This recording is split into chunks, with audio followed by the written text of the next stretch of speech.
All right.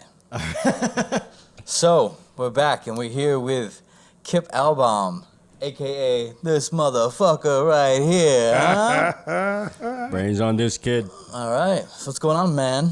Hey, I'm thrilled to be here, man. I'm very excited. Thank you guys for asking me to come down. All right. What's going on? What's happening in your world right now? You got some gigs coming up? Let's see. I've got a couple little shows coming up. I've got Timothy Dark's birthday show at Coney Island Baby coming up this Friday. And then I'm stage managing the Johnny Thunder's birthday show, which I do every year. Worked on shows with Steve Krebs. And I've got a couple other little things. I'm going back down into Jersey, going to do some things at the Brighton Barn, working on possibly a couple of boxing shows. With my dad. I've been partners with my dad since the 70s doing boxing. And your dad is? My father's Don Elbaum, legendary boxing promoter, matchmaker, former fighter. He's had 21 world champions.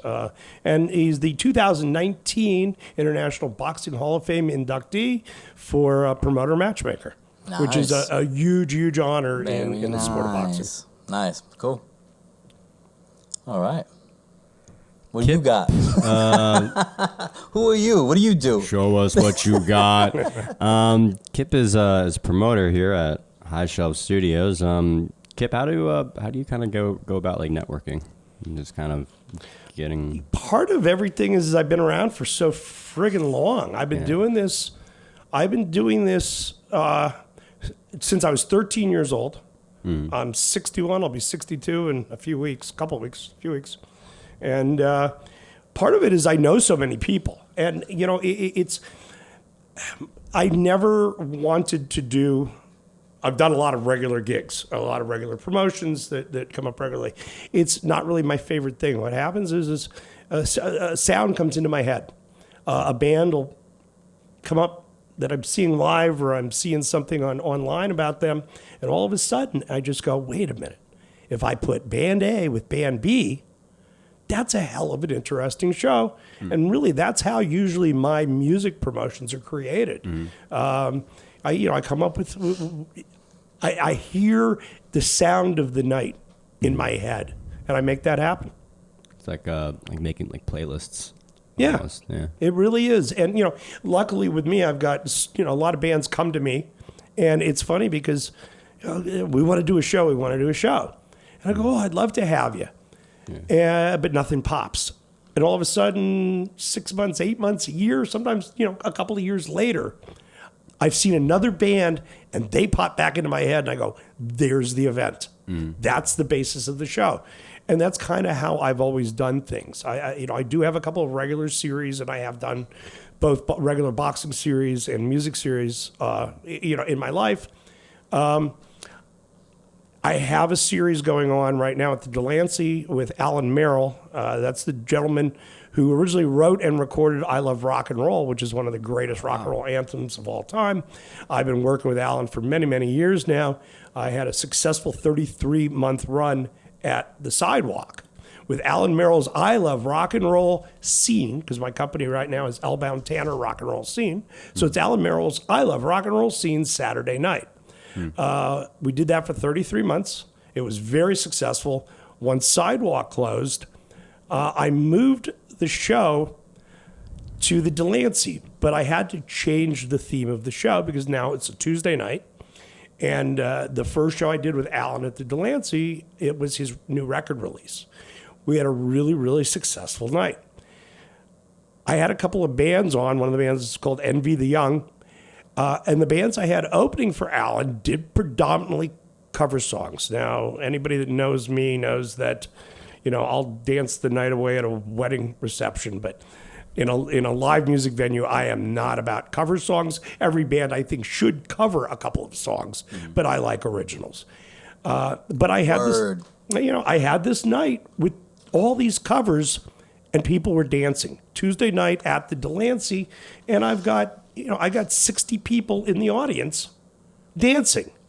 And then Alan gets up, and all of a sudden it dawns on me, he's written songs for Lou Rawls, for Miley Cyrus, for Joan Jett. These people have covered his music. He has 35 top 20 hits around the world. And I went, wait a minute. His songs are cover songs. They're songs people know. He has the first rock and roll song ever played in space on one of the Apollo missions. So it evolved. At that moment, it became Alan Merrill's rock and roll radio dance party. And it's the last Tuesday of every month at the Delancey. And we're going into our 4th month. And it's turning into a rousing success. So the theme, I'm really about themes. I don't necessarily like a mishmash of sound.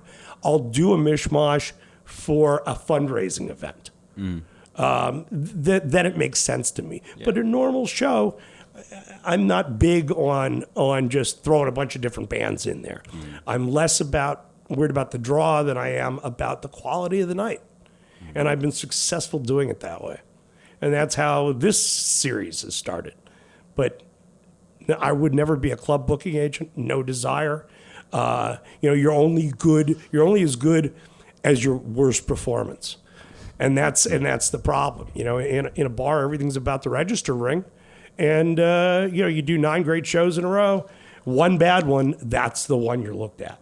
And so I try to be very, very careful, try not to do too many things regularly, change it up and have fun with it. And it works. It's been working for over 40 years. Well, I think we agree. Got the fucking job, bro. So you'll sit on like, I kind of find that like interesting too, like because sometimes people say like no, like you got to get it out there, like you got like if you don't because it starts to fade or the window starts to like close the gap, but I kind of disagree with that too, and I think like you prove the point that like sometimes like you just have to like if there's something there and it's got like potential, like it doesn't mean it necessarily is ready to just like go out right then and there, like that you could just like wait for a moment and then the time will come when when you just figures it out. Absolutely. It's instinct. A million ideas go through my head. I throw a lot of shit against the wall. 90% of it, 95% of it doesn't stick. Or sometimes it doesn't stick until somewhere down the road. Yeah.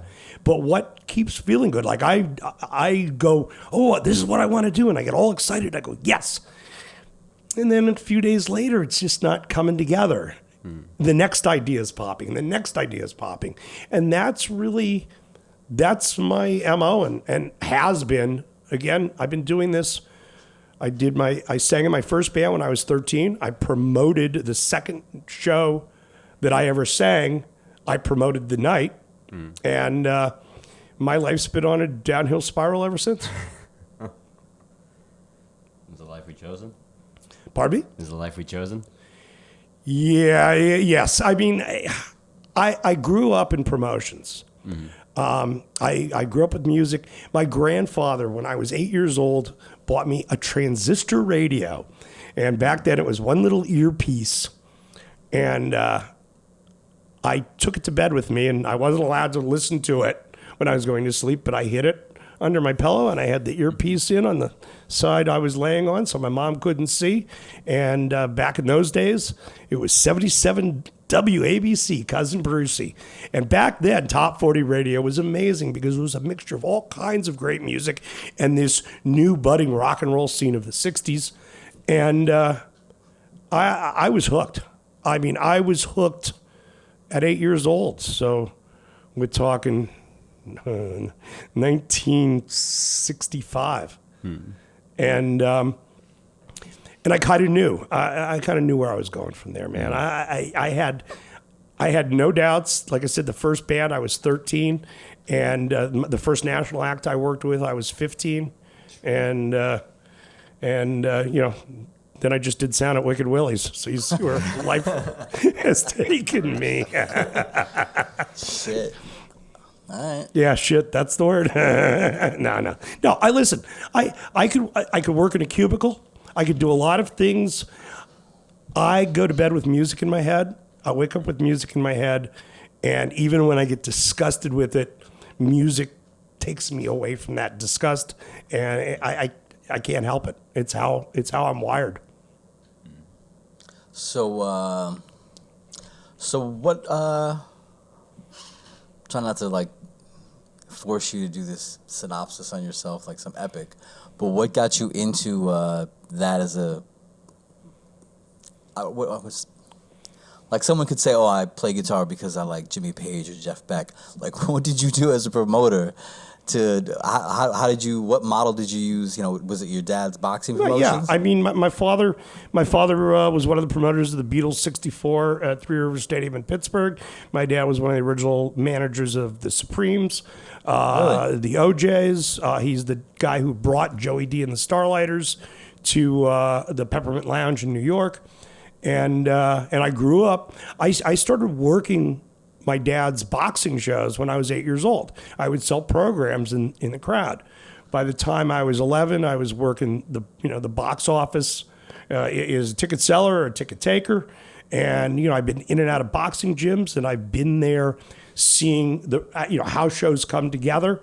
And for a little while, when I was around 12, I thought I could sing. And so I put together a little band, and we played the YMCA, Junior Wyco dance on Saturday nights. What, like in short shorts? Huh? Oh, the place, the YMCA. I thought you meant the song. No. Hustling. No. I was around way. I'm just saying. I was around way before that song was around. So yeah, so what I did was when I was 12 years old, my parents kicked me out of New York City and made me move to Erie, Pennsylvania with my grandparents because I had figured out how to get from Flushing, where I lived, to Washington Square Park, and started smoking pot. And there was a place called Mills Tavern on Bleecker Street.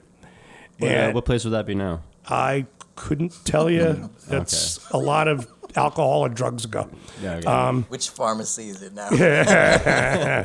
Well, so what happened was I'm 12 years old, and I had a buddy who was 15 or 16, one of the people I smoked pot with in the park. And he said, "Oh, let's go get a beer." I'm 12. And he's like, "Yeah, I got a place. They won't card us."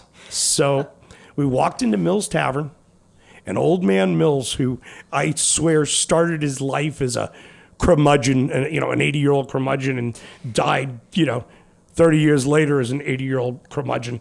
He was the same guy the entire time that I went to Mills.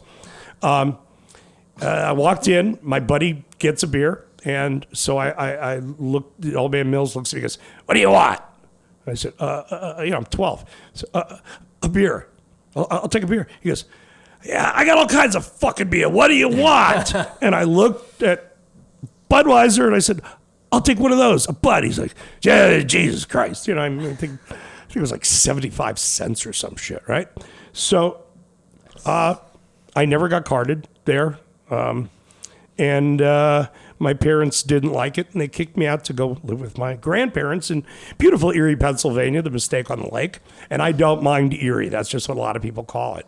So I went to most of junior high school and high school in Erie. And when you grow up in a town like that, you got three things. You got sports and beer.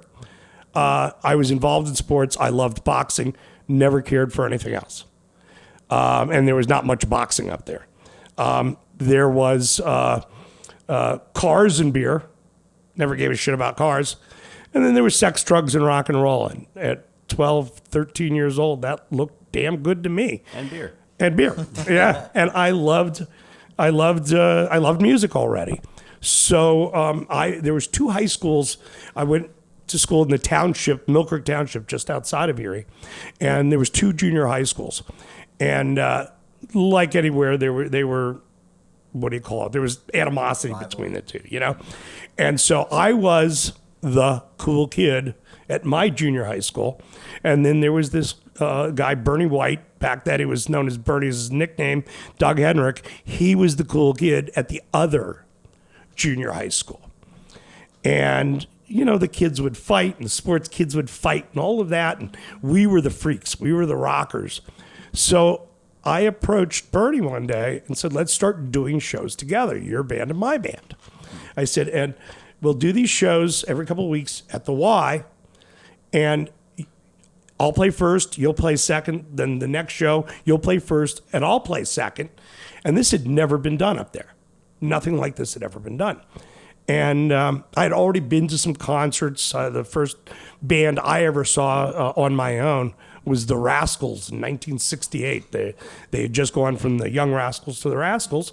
And so I loved that and the opening acts and all of this. And we started promoting these shows together. And it worked. And then by the time I was 15, I was getting hired for some of these bigger summertime shows as a stage manager. Out of Pittsburgh, there was a company called the Caesar Engler Promotions. Richie Engler back then had his own gig going.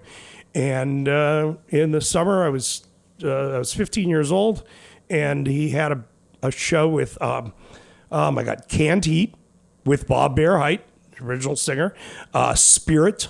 They were known for I Got a Line on You and the album 12 Dreams of Dr. Sardonicus, the song Mr. Skin. There was also Cactus was on the show. And a few other bands. So it was an all-day event. And I was one of the stage managers, all right? Because I knew my way around. By that time, I knew my way around gear and stages. I knew how to talk to musicians. And I had also had really long hair and a beard. And nobody really knew. By that point in time, I was doing bands and bars up there, and nobody ever carded me. Nobody ever really realized that I was a little fucking kid between 9th and 10th grade, okay? And so Spirit did not have a road manager. And if you know Spirit, Ed Cassidy was the drummer. He was Randy California's stepfather. There was Randy California, Ed Cassidy, Mark Andes, who went on to form Firefall, John Locke. They were a great friggin' band. So I took really, really good care of them. We hit it off really well. And they asked me, what I was doing. They had no road manager, and they were out for 3.5 more weeks. And they said, can you meet us at 6 a.m. at the Holiday Inn and come with us? And I can't remember. I think I got paid $125 a week and $10 per diem. And I was like, yeah, I'll do it. And so I go home after the show to my mother, and I went, Ma, I'm going on tour with a rock and roll band. And she looks at me and points her finger and starts to go, I'm not going to be able to stop you, am I? And I went, no, Ma, but I'll be back right before 10th grade starts. And back then, there was no phone cards, there was no cell phones, none of that kind of stuff. She's like, you make sure to get on a payphone. You can call me, collect, but you have to call me every day to let me know you're all right. And don't do any of those drugs and blah, blah, blah. And that was it. I went on tour with Spirit, and I really never looked back. I to be honest, it consumed me to the point that I never made it through high school. I'd just been doing this crap and boxing. Back for the 10th grade? I finished the 10th grade. I got through most of 11th grade until I was funding my world because I was starting to promote major concerts. And when I was 16, I promoted the Mahavishnu Orchestra. I promoted Frank Zappa and the Mothers of Invention. Who else? Gosh, well, we got to take a quick commercial break. We'll get right back to that. Oh, go to the sponsors.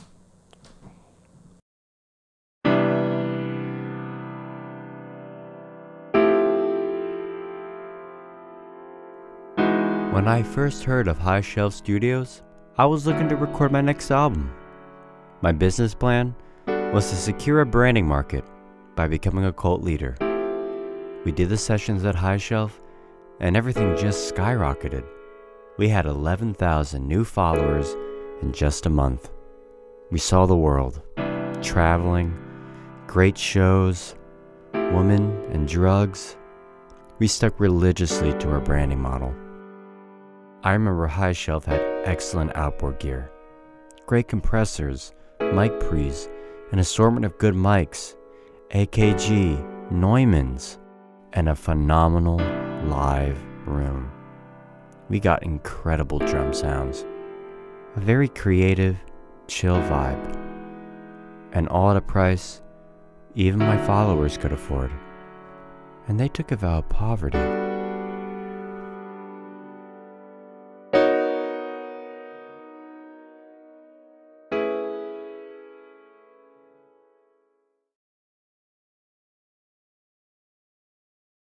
And we're back. bands you were promoting. So anyway, I was doing these concerts. Well, I'm 16 years old, and how do you? And I'm living in Erie, Pennsylvania, and I'm from New York City, and I found a way to make money, and that was moving large quantities of marijuana and LSD and mescaline. And I was. We're gonna have to put a soundtrack to this. And in Erie, Pennsylvania, in 1972 to 75, maybe into 76, if you smoked marijuana or ate LSD or mescaline, 90% of it came through me. And so a few days before the end of my 11th. Do you want me to block out your face and change your voice or something? Yeah. The statute of limitations, thank God, is long gone. Right. So I got pulled into the office. Well, I'll tell you another quick story leading up to that. In 1972, in the first ever organized drug raid in Erie County, Pennsylvania, 25 people were busted in a joint operation between Erie Police, Mill Creek Police, and Pennsylvania State Police. This was the first ever organized drug raid, and I was arrested under the newly formed Kingpin law as the biggest, baddest, most wanted, dangerous drug dealer in Erie County, Pennsylvania. When they rounded everybody up, there was 3 people that they didn't get. Most of the people they rounded up, and I saw this in the morning paper as I'm getting ready, just back from tour from Spirit in the first week of my 10th grade year, and I'm getting ready to go to school in the morning, and I see the newspaper, and we're first ever organized drug raid, and I see all my friends that I sold that were my people that bought the drugs. And then there was 3 John Doe warrants, and the first John Doe warrant was issued for a 25-year-old man named Kipp, and I went, oh fuck, and I knew that was me. Took about 3 weeks. I got arrested. Back in those days, they did not treat minors like adults. And when they finally did arrest me, they were completely freaked out that I was a little 15-year-old 10th grader. And I was the kingpin of drug Have you sales. at the top of the whole photograph tree over there? So there was not a whole lot. I spent 2 years on probation. I really never stopped me for a minute. But it was a few days before the end of 11th grade. And I got pulled into the office, and there was cops and the principal and the assistant principal, and they laid out most of my drug business to me. And they were honest. They said, we cannot get you yet, but we know what you do. We know what you sell. We know these products that we've been finding come through you. And our recommendation to you is to friggin' disappear. Just go away. Because I was still underage. And they said, just go away. I walked out of school that day because they couldn't arrest me. And I went, that's it. It's over. I'm not going back to school. It's rock and roll first time, full time, and drug sales. And I continued selling drugs. That was in May of 1974, and just about at the end of my 11th grade year, and it was done. It was over. I stayed up in Erie until the beginning of 1976, when I said, okay, it's time for me to move on. But yeah, and I kept promoting shows and selling drugs, and that's how it all started. I could have just stuck in New York City with the old curmudgeon mom and just kept drinking, but thanks. Smart choice on the Erie. Yeah, I moved to Texas for a little bit, and that got insane. I got into some crazy fucking political stuff out there, and excuse me, I was actually I was one of the people which threatened my, and I could have gotten killed for it, but I was one of the people that broke the information on Shell oil dumping in the Gulf of Mexico. Oh, hold up. We got a modest operation going on here. We don't need the fucking doors being busted down, all right? We're going to cut this part out. We don't have the lawyer for that. You get the fuck out of here right now. Come down on our ass. Hey, you We're want done. I'm hot in here. You hot? you want Chevron, you want to? you want listeners for this podcast? This will get you fucking listeners if they bust the door down and grab me. Listeners on my phone. What are you talking about? So at any rate, I spent a little time in Texas, and it got real. My life got very, very weird. You know why no one can make the movie of your life? It's too expensive. It's first you're like it's old New York City, and you've got like a striped suit on. You're a kid dealing with boxing shit, and then you're in the '70s with rock bands, and now you're like international man of mystery. It's just like the budget's all over the fucking place. Yeah, this is come on. We gotta do the Texas unit. Yeah, now it's Texas. Well, this was all before. This was before I was 20 years old, man. This was all before I was 20 years old. Okay, so it's not even at the end of season 1. Yeah. That's funny. I was laughing 'cause I was thinking like the old 70s miniseries. All right, so change topics. No, I'm sorry. I'm sorry. I didn't mean to cut you off. No, that's all right, man. No, keep going. We'll leave because there's other things going on with that's led me into a life of some really weird, very far left political stuff. At any rate, I moved to Phoenix, Arizona. Well, yeah, it's like where do we put the pin and stop and like camp out on a topic? You still got more shit coming. I'm waiting to recapitulate back to you, but you're like, no, we're gonna keep going. Well, we can go anywhere we want, man. I got time and lots to talk about. Yeah. Okay, so what happened? Let's hit this chapter here. What are we talking about here? What happened here? So I left Texas. We're gonna double click on this one. I left Texas. I moved to Phoenix, Arizona, with my girlfriend who was from Phoenix. I got a job immediately at a chain of record stores called Rolling Stone Records. I became a manager immediately. I moved from Rolling Stone to Cheap Records. They were owned by Associated Record Distributors. And I guess I was just turned 20. And I became general manager of the chain of record stores out there. And I started promoting shows with Associated Distributors, our owners, and promoted a lot of concerts in the Phoenix area. Things back then like Al Stewart, when Year of the Cat came out, and things of that sort. I had also discovered punk rock here in New York on one of my visits. And I didn't understand it. To be honest with you, I did not understand punk rock because I was into all this heavy technical stuff, all the big progressive bands and a lot of European stuff.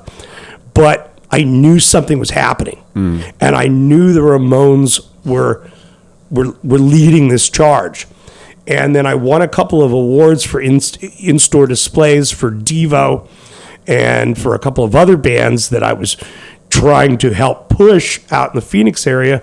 And I became the first punk rock promoter in Phoenix, Arizona, and started doing stuff also in L.A., became real good friends with Van Halen before they were signed, and started promoting punk rock shows. Van Halen, obviously not punk rock, but promoting punk rock shows in Los Angeles and Phoenix, Arizona. And I stayed out there until spring of 1980. Hey, are you facing indictment from the IRS? Is bankruptcy knocking at your doorstep? Has the wealth value of your wedding ring not sustained your marriage? Do you want to make the divorce appear to be the child's fault? Are you undergoing deportation due to fear of immigration? Does transmission fluid need to be checked? Atrocity exhibition need a patent? Isolation license need to be renewed? Auto-suggestion overstepping the bounds? Incubation shut not producing enough Kevlar Zig splices? I'm just spouting out a bunch of Joy Division song titles at this point. I'm Jerome H. Diamond, attorney at law and shit acolyte, and I can get you out of almost any jam. But don't take my word for it, just listen to a testimonial from one of my clients. Designated personnel of HR 237.89 Duck Duck Goose. Take it away, Miss HRQ. You heard it right, folks. I got him a brand new Cadillac.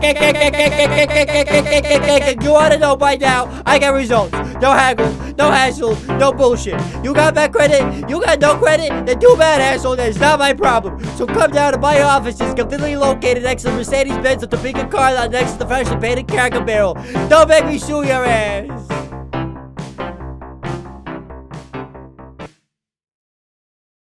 You do know that I've been, I can't say friends, but acquaintances of 3 presidents. And I've sat down and dealt with 3 presidents: Ronald Reagan, Bill Clinton, and Donald Trump. Oh, so you just randomly happen to be acquainted with 3 presidents and randomly happen to have a problem with Shell Oil, huh? Well, since we're going to die anyways, why don't you just let us know what really happened? Right now, I won't go into everything with Shell because Yeah?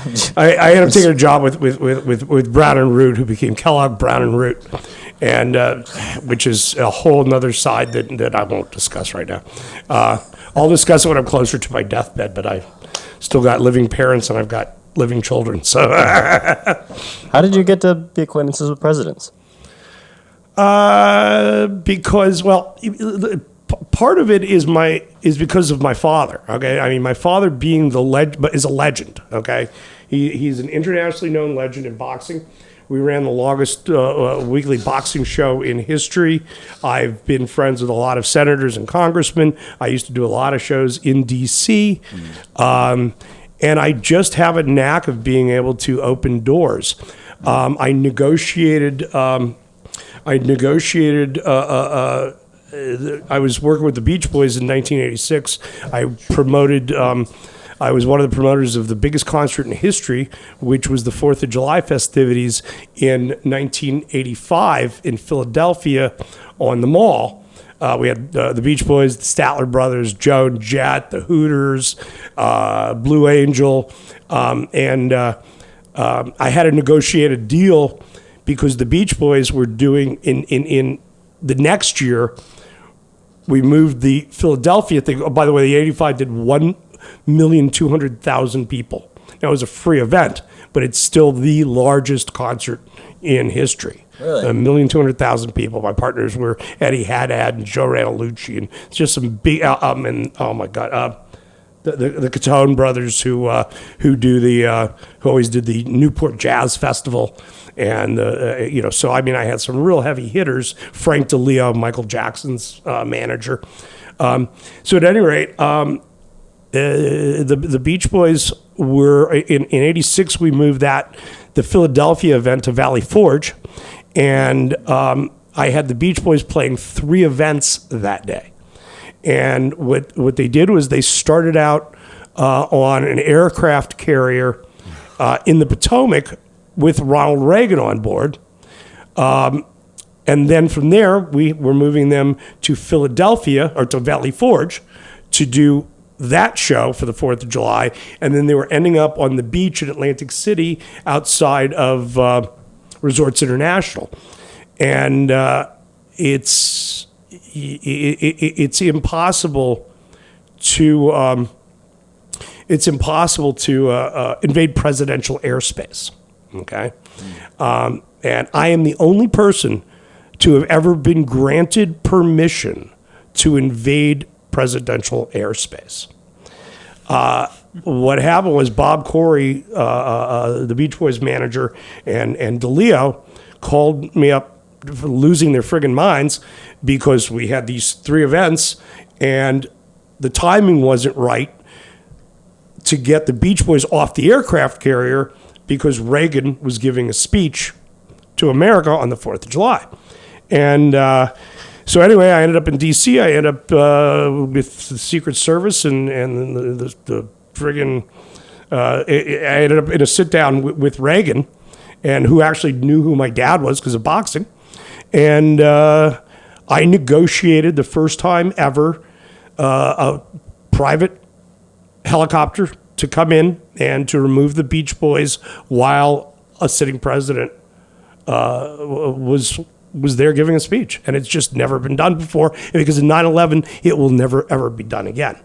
And I was able to convince the president and the Secret Service and some others that this was America. If you remember, this was right around when, what was he, Secretary of the Interior, I think, Jim Watt, had a thing against the Beach Boys and was calling them druggies and, the crazy rock and roll guys, How long beforehand had the war on drugs, like his Pardon me? How long beforehand had like Reagan's like war on drugs? No, that was that was going on. But fairly recent or like a good while. I don't remember exactly. It was under his administration, right? Yeah. Oh, yeah. Okay, all right. Yeah. Just say no. That was yeah, their right. big. That was a big deal.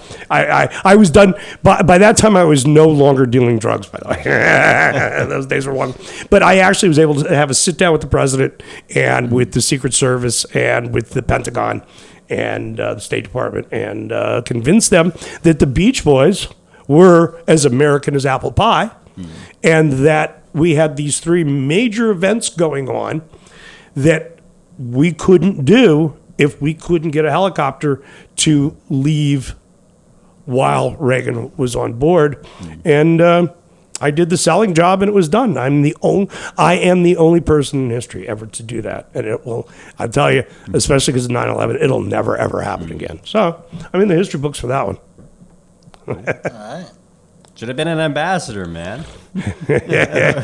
There's probably too much dirt. There was talk about me running for mayor of Erie, Pennsylvania, and I'm like, guys. And there's actually a group of people that want me to move to Erie and want me to get involved in politics. But I'm like, I'm a high school dropout. I'm a known drug dealer. We're never leaving this room, dude. I've just settled with it. I'm just like, we're dead. He's gonna kill us. This is a confessional for the old guys. We're dead. This is not going to fly. I mean, I could be torn up. I will get torn apart in the press if I tried to run for any kind of political office. What else you want to know? Oh, jeez. I kind of want to know the shell stuff.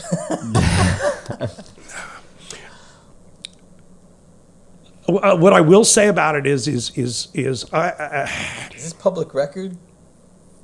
the information. Okay. I got involved with some other things. I got hired by Brown and Root, and The thing is, this is all sort of like an interview, but like we're almost like an hour in. I'm like, who the fuck are you? You know what I mean? Like, I thought I was like, oh, we'll have Kipp on. It'll be fun. We know his stories. And I'm like, what the fuck is he?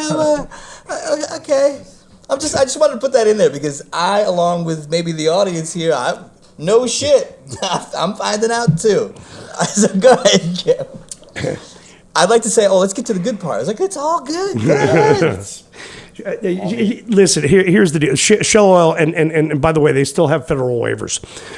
They dump pollutants, PCBs, and other pollutants into the Gulf of Mexico. It's the largest dead spot on the planet Earth.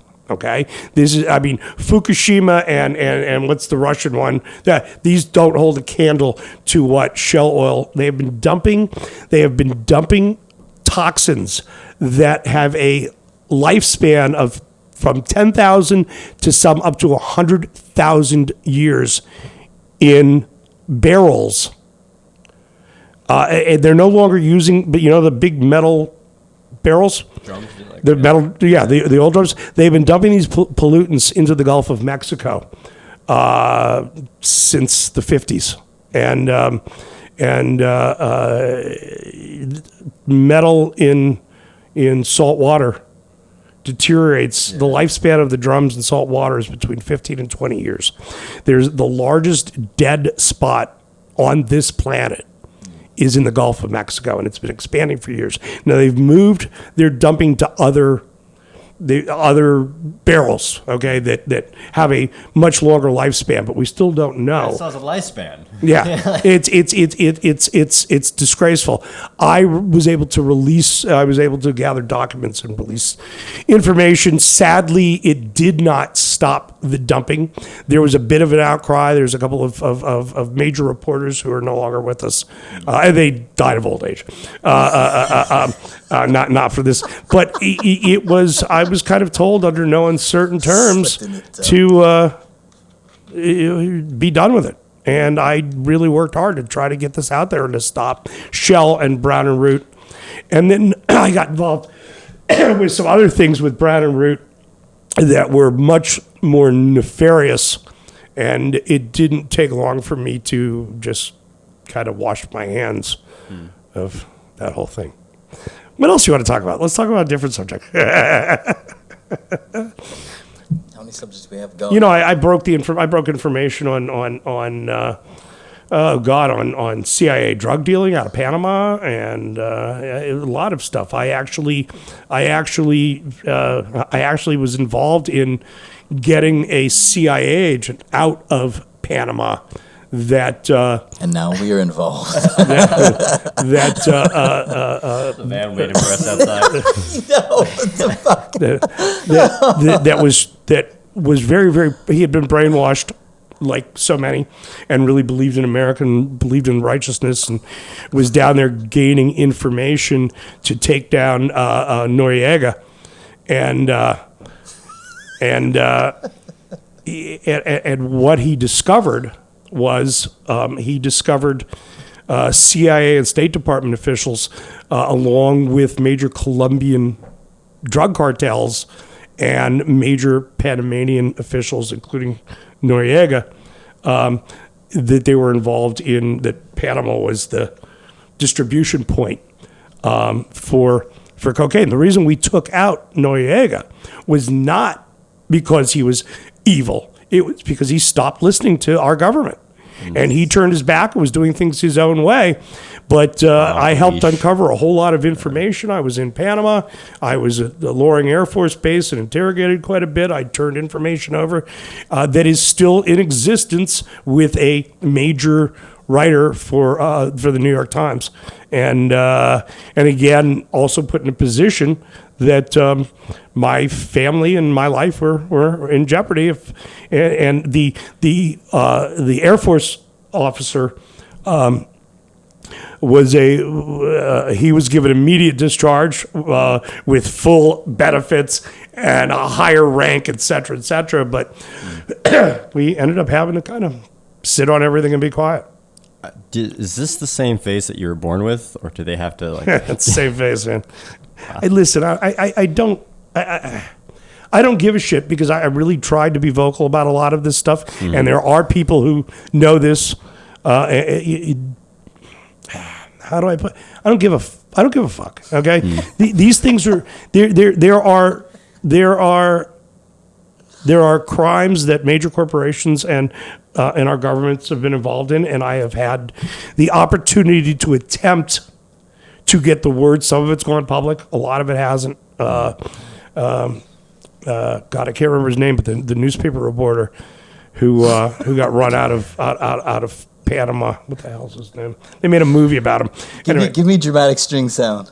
Anyway, You know what you did? You just killed us all. it's you don't just have the CIA to worry about. Get some Cuban neckties. It look very nice. We're dirty now, bro. We're dirty. At any rate, Sorry. what else you want to talk about? There's crazy stuff, and it's just. Well, I guess first things first. How long can you hold your breath in the trunk of a car? I've never been in the trunk of a car. Nah, that wasn't a real question. So what about your CBGB years? How did you come upon working there? Well, when I was living out west, I was coming back and forth to New York, and I just kind of fell in love with it. And I fell in love with the scene, and I learned about it fast. Like I said, when I first started coming, I wasn't living in New York. I was living out west, but I would stop in whenever I was here. And I really saw something happening. And then as the records started coming out, and I was involved in the record industry, again, a record store is not, with the record label or anything, and a distributor, I started falling in love with it. And by the time I came back east, it was in 1980. And, I think the first band I brought to CB's was probably 81 or 82. It was a band called The Adults out of Cleveland, Ohio. They had one decent record out that Adrian Ballou produced. But I brought them in. I became friends with the student teachers, the band. I'm trying to remember. I came through with a couple of Akron bands, Tin Huey, and I think the Rubber City Rebels, because I ended up, I came back east, and started promoting big time back here and also doing boxing in Atlantic City. My father had the first regular boxing series when casino gambling was allowed. We did 5.5 years at the Tropicana, Tuesday night at the fights.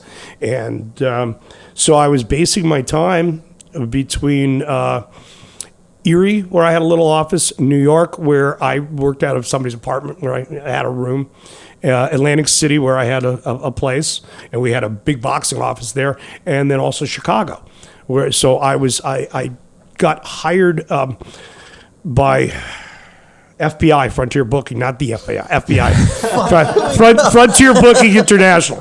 I got hired by Frontier Booking, and I was repping a lot of their bands throughout the Great Lakes. And so I was heavy into that FBI new wave scene, and I was promoting a lot of shows throughout the Great Lakes and repping their bands. So I was working out of Erie, Chicago, New York, and Atlantic City with the boxing show. I was put on in those days. I was driving about 150,000 miles a year, and just traveling and getting involved with New York bands and CBs and you know, and that's how it started.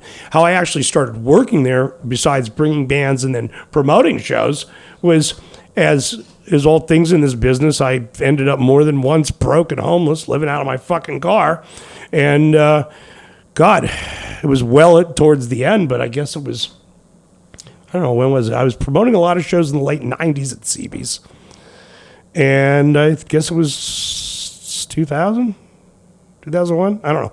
Something like that. I was dead ass broke, and Steve Mock hired me on for the light crew, and then Hilly gave me a job with CB's Fashions, and by 2003 I was going through divorce, number 2, and I had no life. For 3 months I lived in my car in the alleyway behind CB's.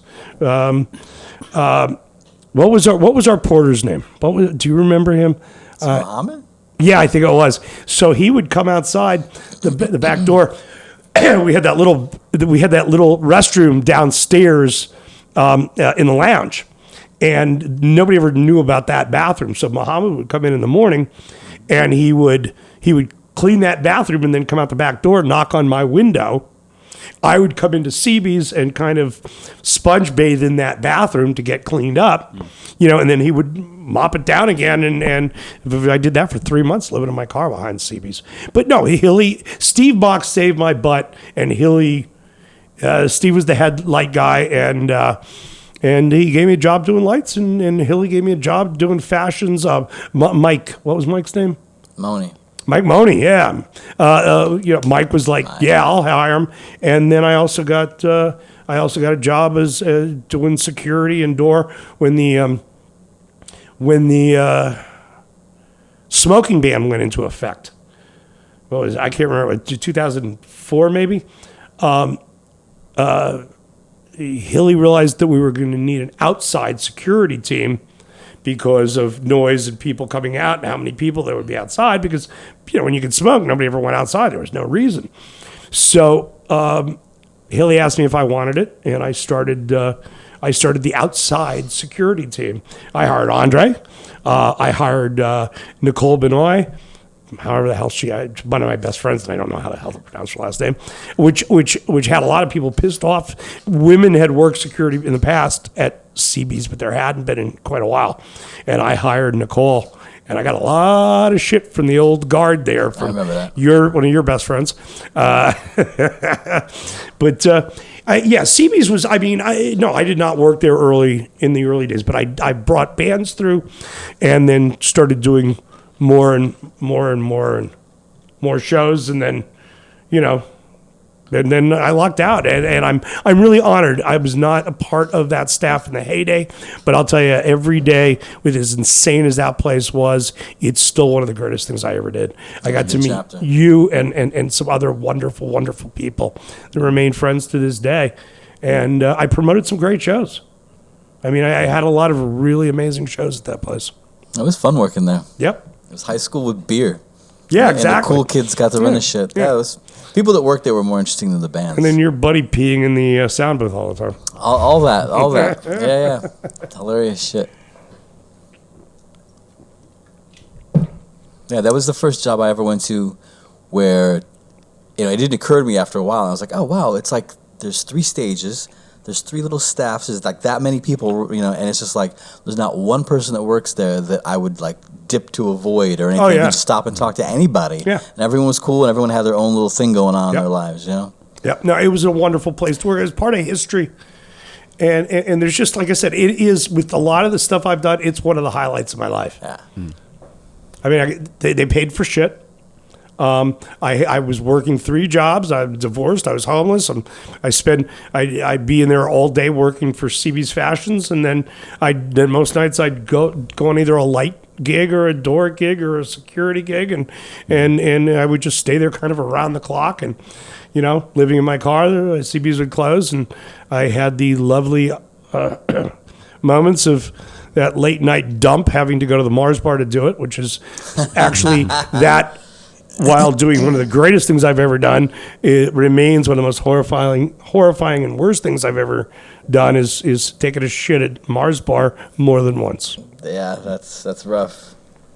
So is there like any like music scenes that you had to like work out where maybe even like things are going like well at the time, or like the jobs, but like where just the music scene and the crowd and like people was just something that was toxic that you want to like just get out from immediately, besides Wicked Willie's? I listen, we've and I understand, rents have gone up so much. Working at R Bar on Bowery, which was around for 12 years, I did a large portion of their music. In the last few years, I did all of their music. I was also the head of security there, and it was, but they paid so much rent on Fridays and Saturdays, like so many places now, at 11 o'clock. The live music ended, and it turned to dance music. That place was packed.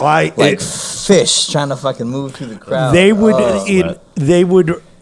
would ring in 2 nights. They would ring from 11 until 4 a.m. But Fridays and Saturdays, they would ring $30,000. And it was, and I was the head of security for that. They paid me very well. They took really, really good care of me there. Now, I've never been able to be part of this dance culture, this dance scene. I don't like anything about it. I don't like most of the friggin' people. I don't give a shit. I'm a music guy, and let me tell you something. I will get up and boogie to a 70s disco song. It was different. But this stuff, I would do a hardcore show. They let me do anything I wanted to at our bar. I've been blessed in a lot of my life to have clubs that held everybody else like, this is how it's got to be done. That would just, I walk in and I can do whatever the hell I want. And CB's was like that. Our bar was like that. The Delancey is like that. The whole Continental Divide. A lot of places have had the faith in me to say, these are the rules for everybody else. You do whatever you need to do, because I always attempt to do the best job I possibly can and to do the right job. But I would do a hardcore show. I'd have 100 people in there. I'd have guys with head tattoos and neck tattoos and leather and mohawks and mosh pits going on. And every once in a while, I'd have to look at somebody being a jerk. And I'm 5'6", and I walk up to him, some big crazy punk, and I go, "Look, you got to fucking chill out now." And they'd look at me and go, "Oh, dude, I'm sorry, Kipp." I don't think in all those years I threw out more than 3 people out of one of my live music events, regardless of style, always rock based. I averaged 5 people a night in the dance club scene, and I had an amazing staff under me. At our bar, we got people out. We took down one of the biggest iPhone theft rings in the city. We did some really cool stuff there. But we had people trying to fight us every frigging night that there was dance. Now, that to me, that's a whole toxic scene. These little rich entitled bastards, guys and girls, and sometimes these girls are the fucking worst of the bunch. No, I can't do that. And look, I'm not a big fan of cover bands, but I had what's that? What was the guy that played for me on Friday night that plays at Red Lion? Damn, Damn, I'm losing. Yeah, we just brought up his name earlier. He did a great job. He played great friggin' songs. They were cover songs. To be honest with you, I was not bored at all through his set. I was actually bopping behind the soundboard. It was wonderful. Brian Holleran. Yeah, Brian was awesome, man. I'm not against it. I don't promote that kind of stuff. I don't have an issue doing sound. I don't have an issue going and hanging out. I just don't promote it. It's not what. Although I'm starting to a little bit with my Delancey show, but no, it's toxic. I mean, I've mistakenly booked Nazi skinhead bands that I didn't realize. I'll listen to a band for 30 seconds and go, I like the vibe. I like the sound. I like and I'll book them. I don't need to sit there and listen to 3 records and analyze every lyric. But I've made those mistakes. You have to now. You have to know everything about them. You have to have their background records, or else you're a sympathizer. Yeah, well, that's a whole nother. Listen, I don't like that kind of stuff. I don't like if it's promoting any kind of white supremacy or Nazi or I don't deal with that. Okay, yeah, that's toxic. I've never been involved. I've made the mistakes. I put some bands on stage, and if I never walk into be a horrible experience when it dawns on you what you've done. Oh yeah, it is. That's gotta be fucked. It is. It's. But it's icky when you just have a conversation with someone like that, and you're like, I hope they didn't think that I was like on their side. But to have a whole room full of people at an event, they're all here because, shit. Yep. Yeah. So those mistakes are making. No, that's toxic. That's toxic. The only thing on this planet that I hate is Donald Trump and corporations that don't give a fuck about people. Okay, but individuals. I mean, I like people. I love people to death, and I get along with most everybody. And growing up in boxing and music, he's a conservative. He's left the room. I understand the mobster mentality. I grew up with a lot of major known figures in Italian organized crime, and in recent years in Russian organized crime, and. Come on, bro. We've got families, all right? They're gonna fight over our limbs soon. They'll be like, okay, you can have left on. But here's the deal. Both my dad and I, we've always done straight business. I mean, we never, there was never money to fix a fight. There was. I know a lot of these cats. I mean, it's kind of frightening. But I mean, I've sat for dinner. I've sat with drinks. I've sat in fights. I was investigated by the New Jersey State Crime Commission and the Casino Control Commission for ties to organized crime and boxing because of people that I knew. Not because of bad business dealings, because when the 3-year investigation ended, there was only 3 promoters down there that came up clean and clear, and we were one of them. Elbaum Minas, the Duvas, and one other group, I can't remember, but we were the only ones. But yet they had me in over 150 phone calls to well-known organized crime figures, both to and from. They had me in pictures, shaking hands, and sitting with these people, because that's what I do. I'm promoting a show, and I'm seating people, and I'm talking to everybody, and I don't care. You're paying to come and see my fight. Well, I mean, it's not your fault there's sharks in the water. That's the fucking way it is. And I don't treat people badly. I never do. It takes a hell of a lot to push my buttons to where I do. But these were boxing fans, and I mean, I was interrogated for 3 days for like hours a day in front of the crime commission, but we came up clean. In spite of all these photos with me and known mobsters, my dad known mobsters, Teddy Minas known, we all came up clean. They realized that we weren't doing anything wrong. These were people coming to a show, and I don't care if you're sitting in the first row or the last row. You stop and talk to me. I saw the same faces. We did 47 shows a week at the Drop for 5.5 years. All right, I got to know all these people. And I passed judgment on how I'm treated, on how those around me are treated. And I know there's some bad guys, and no, I wasn't going to sit there and make them my very best friends in the world, but there was a time and a place, and I became friends with a lot of these people, and I don't condone a lot of the actions, but in my world, some of these guys were friends. They weren't just acquaintances; they became friends, and some of them still are. It's kind of like leave it at the door and just Listen, here's a little story. My dad had a fighter named Doyle Baird out of Cleveland, out of Akron, Ohio. Doyle was top 10 in the world for 7 years. He fought twice for the title, lost both times, was at the end of his career, but was still ranked top 10. Italian mobsters had a fighter, young, up-and-coming white kid, good-looking kid, blah, blah, blah. And they came to one of our shows in Cleveland. And they came with a bag full of money. And we sat down in the back room, and they told my father, under no uncertain terms, Doyle goes down in the 5th round. Your guys on the way out, here's a nice little chunk of change for you guys to split up. Our boy wins, doesn't hurt Doyle. Okay, he's got a nice little extra chunk of change. Everybody walks away, and that's it. in the middle of the 5th round, he might feel a slight sting. And my father told them to go fuck themselves to keep their money. And yes, of course, Doyle goes down because you're not giving me any choice in this matter. And they made it very clear. Doyle goes down or there's trouble. And so before the fight, my father and I go back to the dressing room. And we kick everybody out, talk to Doyle. And my father says, for 4 rounds, don't hurt him. Stay away, dance, move. Just make sure this fight goes 4 rounds. When that 5th round bell comes, kill him.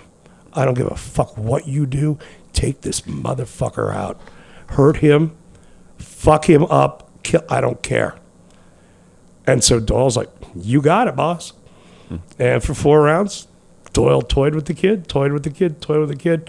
Doyle blasted him out in about 40 seconds of the 5th round. Knocked this guy dead. To be honest with you, thank God my father also had people.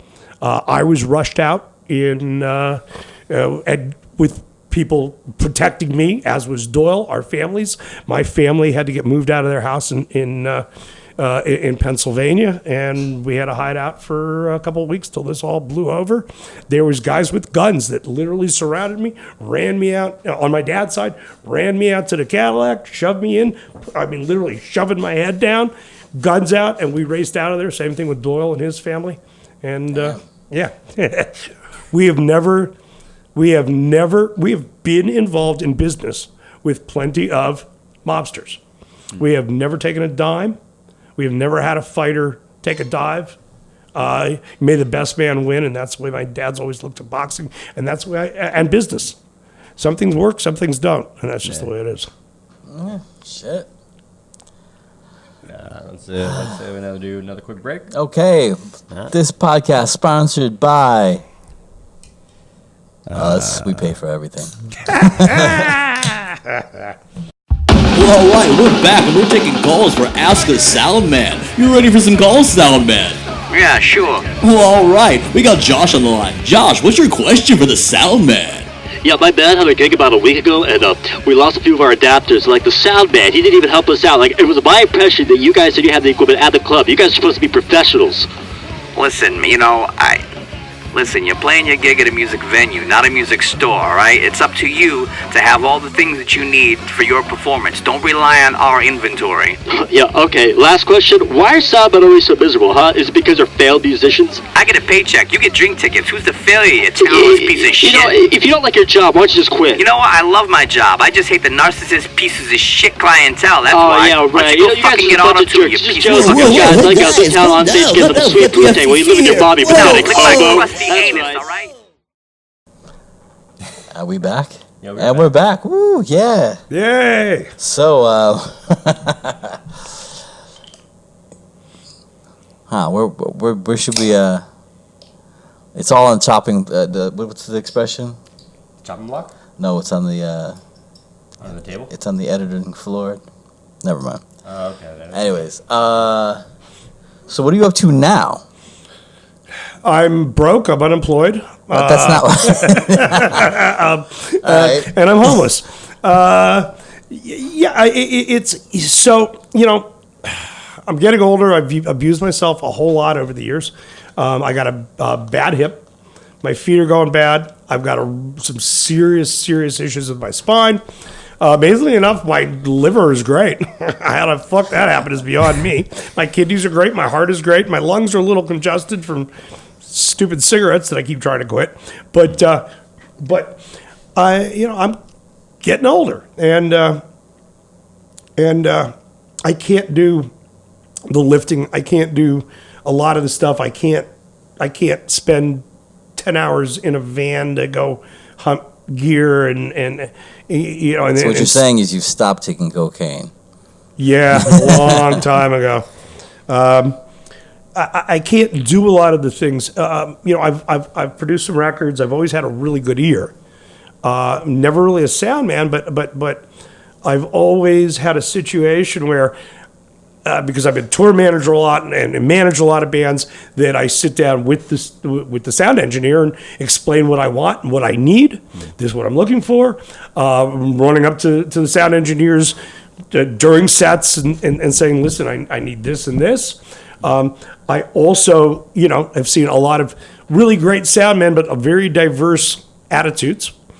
I've seen a lot of sound guys with bad attitudes. Oh, no shit, huh? And I was put into a position where I was never known as a sound guy, but I always knew what I wanted and was able to sit there with the sound guy to get what I needed. And in the studio as a producer, having engineers that I could work with very closely to get the sound that I wanted. And I know enough about it that I was put into a position to start doing sound at the original Hank's Saloon. And it was funny because I always fought with the former owner, not Julie. Julie I love to death, but her ex-husband, on the quality of a sound there. And, I've always been the guy with my own bands that I manage and road manage to get their tones on their amps and with their pedals. I've always helped out guys. Quick side story to that. I've done a lot of work with the amazing Sammy Yaffa from Hanoi Rocks. I first promoted Sammy in Hanoi Rocks in 1984 or 5. I promoted a few shows, so I've known Sammy for a very long time. He's been with the Helicopters and Joan Jett, a local band here in New York called Marijuana, and Michael Monroe from Hanoi Rocks. They're huge in Europe. They do all the big festivals. Sammy's a brilliant player and producer, et cetera, et cetera. So I had just gotten hired by Marijuana, who's just an incredible band, a gypsy punk band. And I got to, as road manager, I got to watch them one night at a club in New York, maybe Barry Electric, wherever the hell it was. I got to work with them a second night at a club in New York, and then we hopped on a plane and flew to Austin for South by Southwest. Okay, Sammy is very, very, very picky, and rightfully so. Okay, and one of the things that one never does is jump on a stage and touch a player's amplifier when they don't know you that well that's playing. Yeah. So we were doing a big show opening up for Alejandro Escovedo at South by at Maria's Taco Express, which is one of the coolest joints in Austin, Texas. It's an amazing outdoor venue. And we were opening up for Alejandro. And there's rock stars in the audience, and there's, it's kind of a who's who thing. And Sammy plays acoustic guitar, okay? And we had taken his amp out. I think it was his amp. Anyway, I don't remember. He's playing. And I'm on the side of the stage. We don't know. This is my third night with Marijuana, only my second night working with this band. I'd known Sammy. We were not friends. We were acquaintances. I had worked with him. We knew each other to say hi and to talk, and in his time with the New York Dolls, et cetera, et cetera. So the fucking tone coming out of his amp was horrific. I mean, it wasn't bad. It was like, what the fuck? And he's just playing away, and I'm trying to get his attention, and we had not yet developed a rapport where he would look at the stage, or off the side of the stage at me, to see if there's anything. So finally, I made the decision. I'm either going to fix this or I'm going home on the next flight out of here. And I jumped on fucking stage, and I started adjusting the knobs on Sammy's amp. And Sammy's playing, and he spins around, and I mean, if looks could kill, I would have been dead. I would have been burst into flames right there on the fucking stage. And all of a sudden, his head starts popping. He gets this smile. He winks at me. I got his sound fucking down. And Sammy and I became best friends after that. I love the guy. So that's just a little, I know what I'm doing. Okay. I'm not a techie. Never been a techie. I just know what's supposed to do what. I have a knack. So at any rate, John and I always fought at Hank's Saloon. I did a lot of shows there. He made the place sound like a fucking transistor radio. We would fight on my shows about it constantly. I mean, to where it was like, fuck you, I don't need you in here. Fuck you, I'm bringing you more business. And we would do one of these things back and forth. John also was a dear friend of mine. But, and then finally a situation happened between he and his wife. And I'm at home chilling out. And I get a friggin' phone call and he's like, what are you doing? I'm like, nothing. He goes, get your ass to Hank's right now. You're doing sound today. Oh, okay. What? I race in. About an hour later, he goes, what are you doing tomorrow? He goes, I don't want you on door, because I was working the door then. He's like, hire a new door person. He goes, fuck it. You're the new sound guy at Hank's Saloon. And so I kind of figured everything out. I adjusted a lot of things. I worked on the gear. I friggin' tuned all the drums. I fucked with the amplifiers. I fixed stuff. I got the thing up and running. And it was no major sound feat because it was a little Mackie board. But I knew exactly what I needed out of those amps. I knew exactly what I needed from the players. I knew exactly what I needed to do with that crappy little board to get a great sound in this little dive bar. And I believe that I helped turn Hank's from being a dive bar with live music to a legitimate music venue. And as that progressed, Vinny's Sound and Lights, Vinny Mangaluzzo, Vinny didn't realize how little I actually knew, started hiring me, and I did it all. And then we did, I did the Atlantic Antics, and was working then on bigger boards, and I got hired to do other things, and then in some of the venues, including Barrow Electric, was like, you want to handle your band? And then just recently with the new Hanks, I got to work on a Midas Pro 2, which is a $20,000 soundboard. And thanks to my boy Zach here and Gabby, the guy who created the system for Hanks. He's good. I learned a hell of a lot, and it's funny because I still can't have a technical conversation, and I can't even tell you why, but I just can figure it out, and I'm starting to develop a reputation as pretty damn good. And I don't have it in me yet to call myself a sound engineer. I barely call myself a sound man because I don't have this expertise. What I have been able to prove, and I have a lot of people to attest to it, is I have the ears for it, and I've got this instinct on what knobs to turn. Okay? And what I'm finding is I love it. Yeah? And I haven't broken you yet. You still love it? You're green if you still love it. And I love being able to mix different styles of music. And as a guy who will probably never again be able to hump gear in and out of a truck or a van, that I've definitely I'm going to end up getting my spine fused one of these days, and a new hip. I mean, that's a fact. It's and a new hip, and this may be my golden years of music, because I think I'm pretty good, and what a lot of other people and a lot of legitimate players and other sound guys are telling me is, wow, you really are fucking good. And so this is something, as long as I have ears, that I could do up till my deathbed. As long as I still got ears, it's a job that can be done.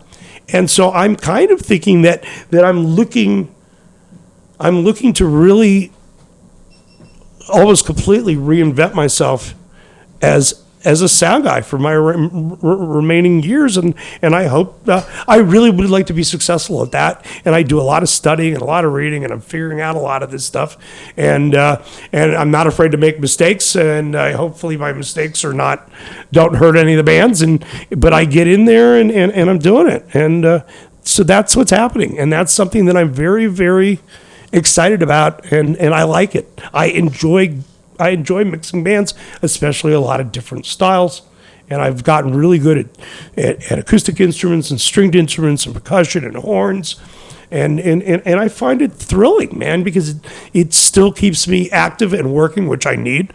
My retirement plan is called death, and but I just can't do some of the things I used to. So that's kind of Gotcha. where we are. All right. You're like a pirate, bro. yeah, don't do that. I worked at Wicked Willie's. Shit. I passed on a joke. I was going to keep going. Anyways, so what's the stuff that your daughter's doing? She's doing some really interesting things. My daughter, Alyssa, is, oh my God. She right now is hiking the Pacific Crest Trail, walking from Mexico to Canada. She's doing this alone, although she's meeting with people, and friends are meeting up for short portions of this, and she's meeting other hikers on the trail. But she's walking from Mexico to Canada, and she's in north central California right now. She'll be done sometime in September. She's a world traveler. She's been all over this planet, starting in college. She's been to, I think, 42 countries now. She's been to... Hang on 1 second. Are we rolling? We're rolling. Really? This guy's about to die. Really? Yeah, we're rolling. Sorry about that. Sorry, dude. She's been to 42 countries, to every continent but Antarctica. And she just got a job at the South Pole, where she will then finally be on the final continent. She will finish the Pacific Crest Trail in September. She'll be back here in New York for a month, and then she leaves in October to spend 4 months. 4 months at the actual South Pole, where she's getting paid to be there and to hit. This will put the final and last continent under her belt, and she can proudly say she's been to every continent on this planet, and extensively. That's pretty amazing.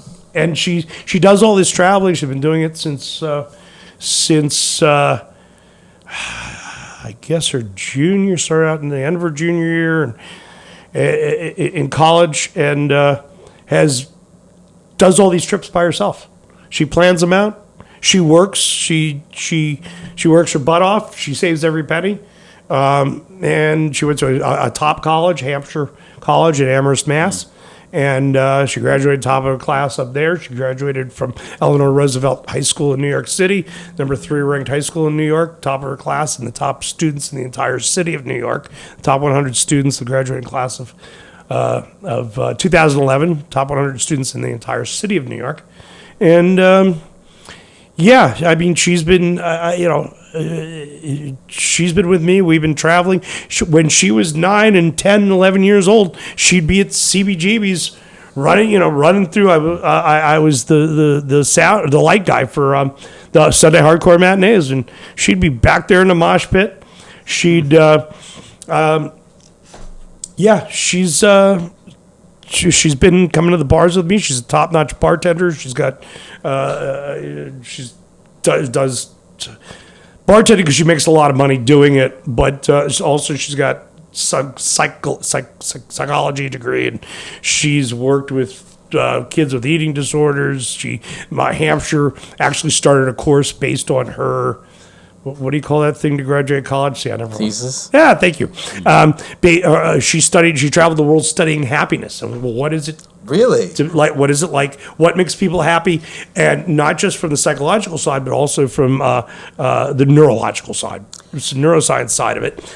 And they actually started a course at Hampshire College based on her thesis.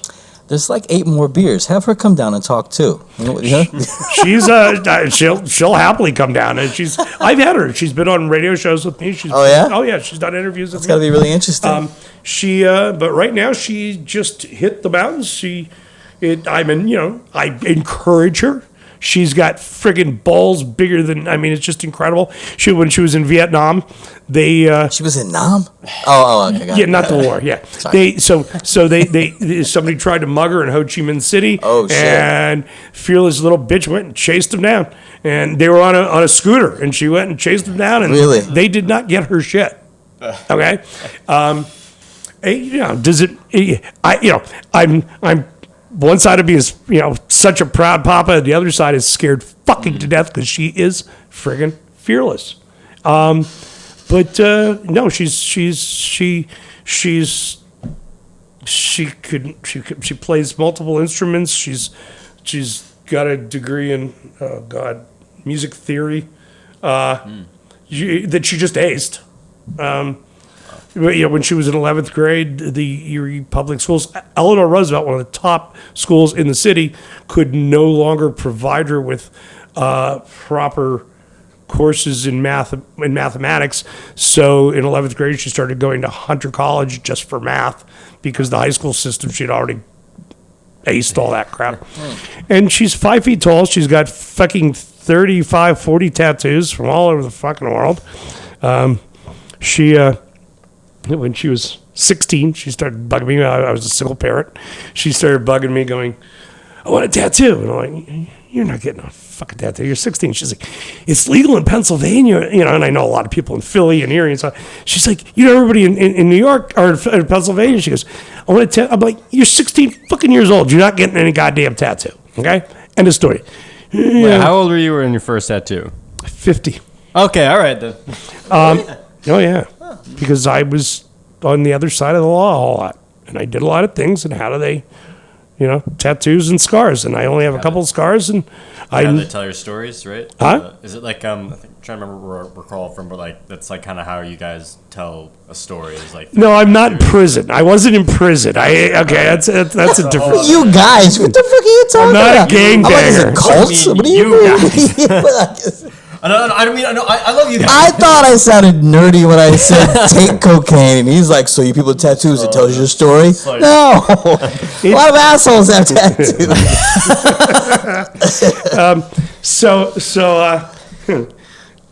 You'll like this act. So, it's now a couple days before her 18th birthday. Wait till you're 18, because I can't say shit, right? A couple days before her 18th birthday.